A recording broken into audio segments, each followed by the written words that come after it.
কাৰণে তোমালোকে বহুত খেল খেলি চাও আৰু তোমালোকে জানাও, কিন্তু কিছুমান খেল পুৰণি খেল আছে। সেই খেলবিলাক তোমালোকৰ গাঁও অঞ্চলত আচলতে সেই খেলখিনি ল'ৰা ছোৱালীয়ে খেলে, কিন্তু নগৰ অঞ্চলত সেই খেলবোৰ খেলে নেখেলে ক'ব নোৱাৰোঁ, কাৰণ নগৰ অঞ্চলত ল'ৰা ছোৱালীবিলাকে ওচৰা ওচৰিতে খেলিবলৈ সুবিধাটো নাপায়। কিন্তু গাঁৱত তোমালোকে গ'লে কি দেখিবা, গাঁৱৰ ল'ৰা ছোৱালীবোৰে একেলগে খেলিবলৈ তোমালোকে দেখিছা নাই গাঁৱত খেলবিলাক খেলে?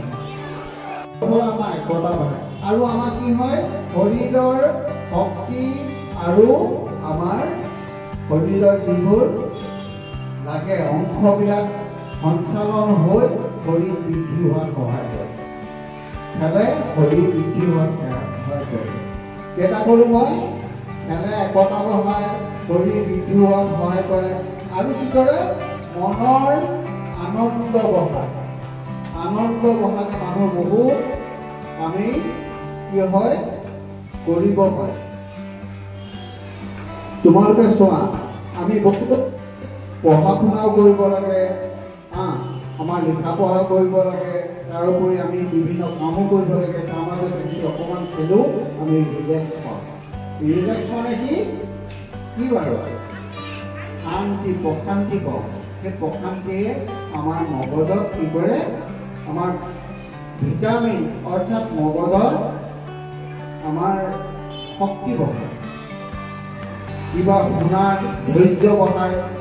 সেইকাৰণে মানুহে সকলো কৰাৰ লগতে খেলা ধূলা আৰু অন্য অনুষ্ঠান যেনে নৃত্য গীত এইবিলাকো মানুহৰ প্ৰশান্তি দিয়ে।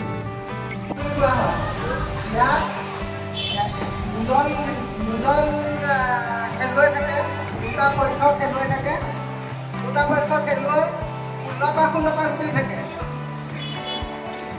এটা পক্ষত 16টা গুটি থাকে, 16টাকৈ গুটি থাকে। এটা ৰঙা বা বগা, এটা ৰঙা আৰু এটা বগা, বা এটা ক'লা এটা ৰঙা, তেনেকুৱা দুটা পক্ষৰ দুটা ৰঙৰ গুটি থাকে।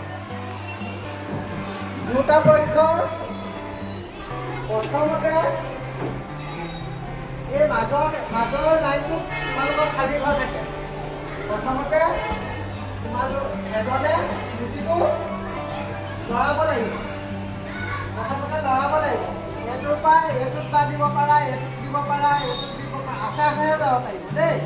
এই আছে গুটিটো লৰাব লাগিব। দৌৰোৱাৰ পিছত প্ৰথমজনে দৌৰোৱাৰ পিছত ইজনে লৰাব। দৌৰোৱাৰ পিছত এইটো খাবৰ হ'লে মাজত এটা থাকিব লাগিব, তাৰপিছত লাষ্টত ঘৰটো খালী থাকিব লাগিব। এটা ঘৰটো জাপ মাৰি গুটিটো জাপ মাৰি ইটো ঘৰত কৰিলে তেতিয়া খাব পাৰিব। প্ৰথম গুটিটো ইয়াত তোমাৰ গুটিটো আছে নহয়, ইয়াত ইপক্ষৰ গুটিটো আছে। এই ঘৰ যদি খালী থাকে তেতিয়া ইয়াৰ গুটিটোৱে গৈ ইয়াত কৰি এই মাজৰ গুটিটো খাব পাৰিব। বুজিছেনে? এইফালে গুটি থাকিলে ঘৰ খালী থাকিলে ইয়াৰ গুটিটো গৈ এইফালে ইয়াত দি এই মাজৰ গুটিটো খাব পাৰিব।